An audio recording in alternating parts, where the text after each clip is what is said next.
So my dad was officially diagnosed with ALS. It wasn't a shock to me and my siblings and my mom that he was sick. We've been noticing things for quite a while. But the shock was how sick he was.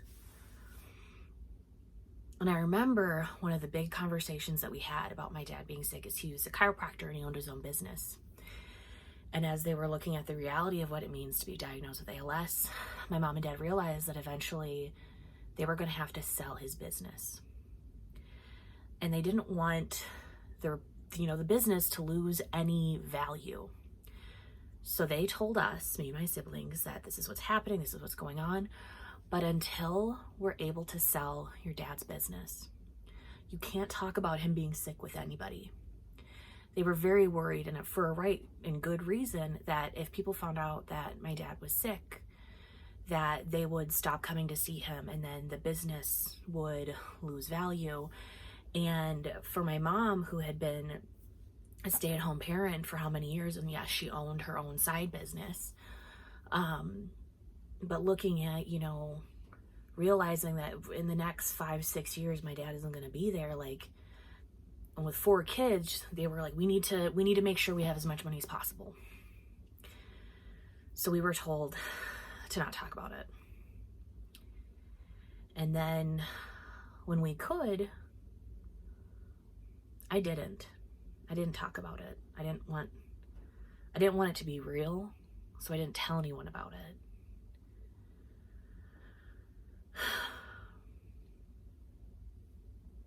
And I know during that time I had a lot of my own medical stuff going on. I've recently officially been diagnosed with Ehlers-Danlos syndrome, ADHD, fibromyalgia, this, that, and the other thing.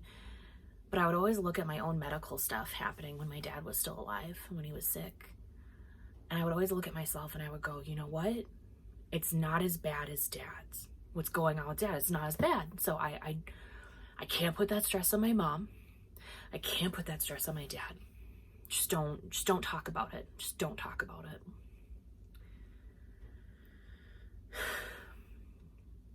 So for so much of my life, I didn't talk about me being sick, me being hurt, me being anything, because I didn't know how to, and I never really felt safe enough to do so. And I think one of the hardest aspects of my recent diagnosis, and especially, getting my mobility aids, that I've been noticing is that because I haven't really shared my actual experiences of my own body for years and years and years, for a lot of people it seems like it's coming completely out of left field, where they're like, what do you mean you need to have leg braces? What do you mean you need to have this neck brace or this, that, and the other thing? And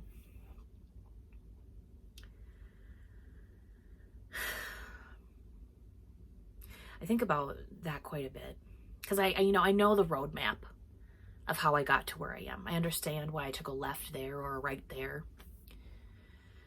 I know the roadmap of how I got to where I am. But I think one thing I would want to share with anyone else who maybe thinks like I can't talk about how I am, how I'm feeling because somebody has it worse, or because I don't want my, I don't want to be a burden. Because that's what I thought for the longest time. But you're not a burden. You are not. You are good, and you are lovable, and you are worthy. I don't have to know anything else about you. But those 3 things will always be true. So share with people. Share with people how you're feeling and what's going on. Because I have very few regrets in life. I try to live that way, but that's one of my biggest regrets, is that I never really shared with anyone when I was hurting. And now I don't know how to share, really. So, kind of a depressing entry today, but one that I've really been thinking about, especially as I'm out more in the world. So anyway, I hope you have a great day. I'll talk to you later. Bye.